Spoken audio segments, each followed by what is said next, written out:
आज का अपना विषय है शक्ति पृथक्करण सिद्धांत। प्रिय विद्यार्थियों, आप जानते हैं कि सरकार के 3 अंग होते हैं: कार्यपालिका, व्यवस्थापिका और न्यायपालिका। और ये तीनों ही जो सरकार के अंग हैं वो पृथक पृथक रूप में कार्यों का निष्पादन करते हैं। प्रत्येक अंग किस प्रकार से कार्य करे, पृथक रहते हुए अपनी एक छवि को स्थापित करे, इसको लेकर राजनीति विज्ञान में मॉन्टेस्क्यू ने, जो फ्रांस के निवासी थे, उन्होंने एक सिद्धांत प्रतिपादित किया और उस सिद्धांत का नाम है शक्ति पृथक्करण सिद्धांत।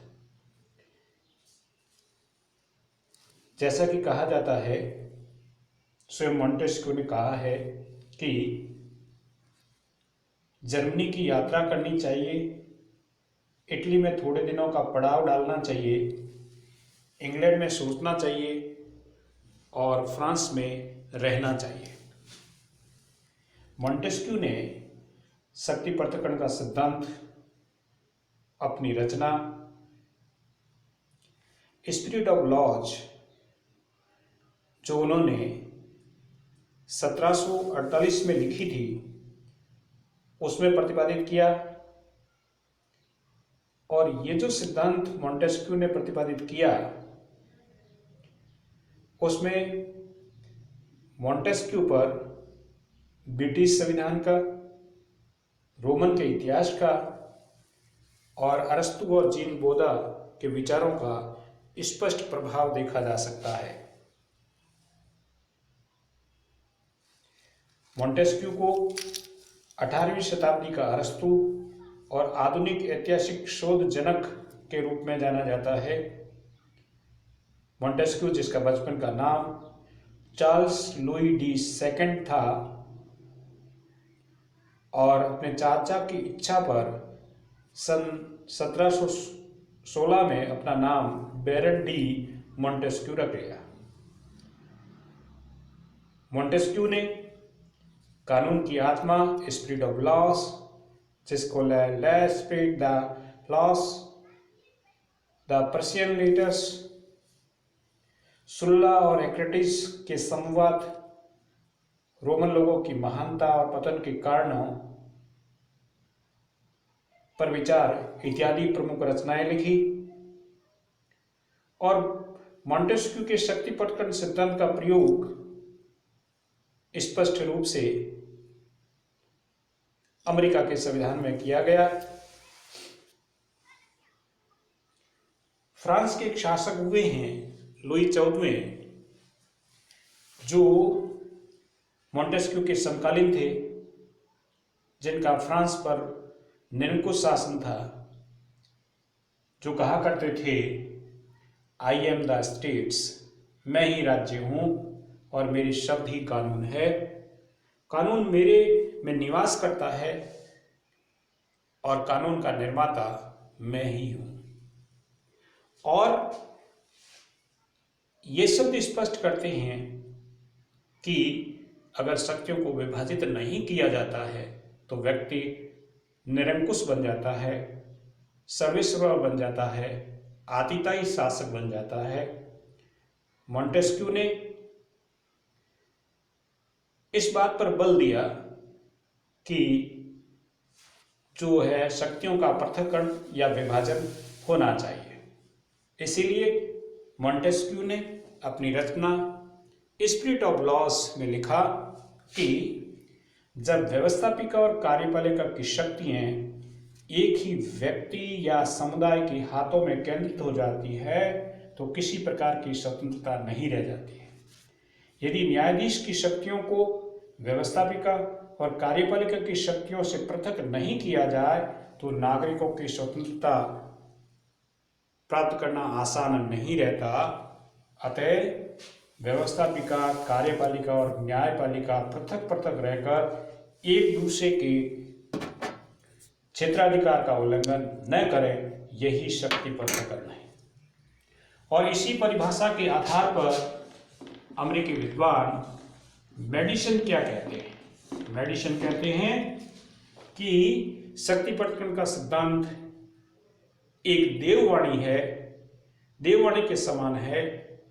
इसका समर्थन एडम्स, हैमिल्टन और जेफरसन ने भी किया। जेफरसन लिखते हैं कि सरकार के तीनों अंगों की शक्तियों का एक ही हाथों में केंद्रीकरण हो जाना निरंकुश तंत्र की परिभाषा है। वहीं मेडिसन लिखते हैं कि हम निरंतर मॉन्टेस्क्यू की अदृश्य छाया से प्रेरणा ग्रहण करते रहे हैं, यानी शक्ति पृथक्करण को सिद्धांत को अपनाते रहे हैं। प्रश्न यह है कि शक्ति पृथक्करण के सिद्धांत को की आधार भूमि क्या रही है। तो शक्ति पृथक्करण के सिद्धांत के प्रभाव से फ्रांस की क्रांति की पृष्ठभूमि तैयार हुई। मॉन्टेस्क्यू भी रूसो के बाद फ्रांस की क्रांति के दूसरे उन्नायक थे। 1791 में फ्रांसीसी संविधान में सरकार के तीनों अंगों से स्वतंत्र रखा गया। अमेरिका के संविधान में अध्यक्षात्मक शासन व्यवस्था की स्थापना शक्ति पृथक्करण के कारण ही हुई। डॉक्टर फाइनर लिखते हैं कि चाहे फिलाडेल्फिया सभा पर कितने भी विभिन्न प्रभाव पड़े थे, किंतु इससे इनकार नहीं किया जा सकता कि अमेरिका का संविधान नाम प्रलेख शक्तियों के पृथक्करण सिद्धांत की ही एक थीसिस मात्र है। अमेरिकी कांग्रेस ने शक्ति पृथक्करण के सिद्धांत को स्पष्ट रूप से अपनाया और इसे वॉइस ऑफ गॉड की संज्ञा दी गई। प्रश्न यह है कि शक्ति पृथक्करण के सिद्धांत को क्यों अपनाया जाए। तो शक्ति पृथक्करण सिद्धांत की अपनी आवश्यकता है, अपनी उपयोगिता है, जैसा कि लॉक, मॉन्टेस्क्यू, स्ट्रॉन्ग, ब्लैकस्टोन, वाइली, पालम्ब्रा इत्यादि ने स्वीकार किया है। पहला कारण इसमें यह है कि नागरिकों की स्वतंत्रता और अधिकारों की सुरक्षा होती है। दूसरा, शासन की निरंकुशता और दुरुपयोग को रोकने के लिए आवश्यक है।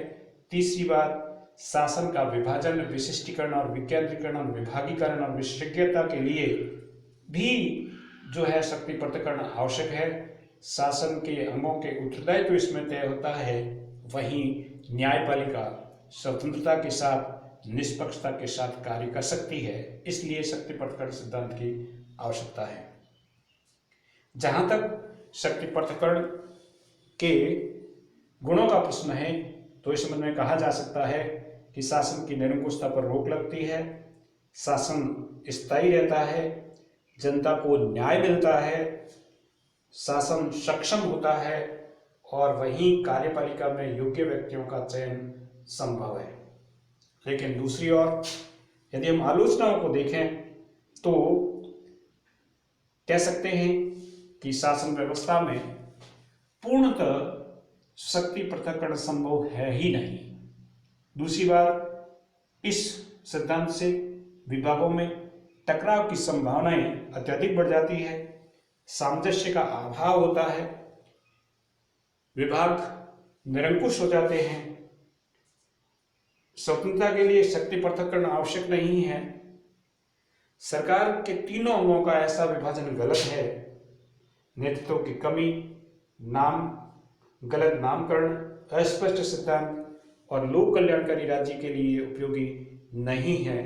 इस कारण इसकी आलोचना की जाती है। वर्तमान में शक्ति पृथक्करण सिद्धांत को जो है वो नियंत्रण और संतुलन के सिद्धांत के रूप में स्वीकार किया जाता है। अमेरिकी संविधान में इसको स्पष्ट देखा जा सकता है। और अंत में यदि हम शक्ति पृथक्करण के सिद्धांत के महत्व की बात करें तो कह सकते हैं कि यह सिद्धांत सरकार के तीनों अंगों का विभाजन और विशिष्टीकरण करता है। यह सिद्धांत निरंकुशता पर अंकुश लगाता है, नागरिक स्वतंत्रता और अधिकारों की सुरक्षा पर बल देता है, प्रशासनिक कुशलता, दक्षता और कार्यकुशलता को बढ़ावा देता है। इसी सिद्धांत के कारण फ्रांस में क्रांति, अमेरिका का संविधान और सरकार के अंगों के कार्यों का विभाजन हुआ है। वहीं लोकतंत्र के सुदृढ़ीकरण के लिए इस प्रकार के सिद्धांत की अपनी उपयोगिता है, अपना महत्व है।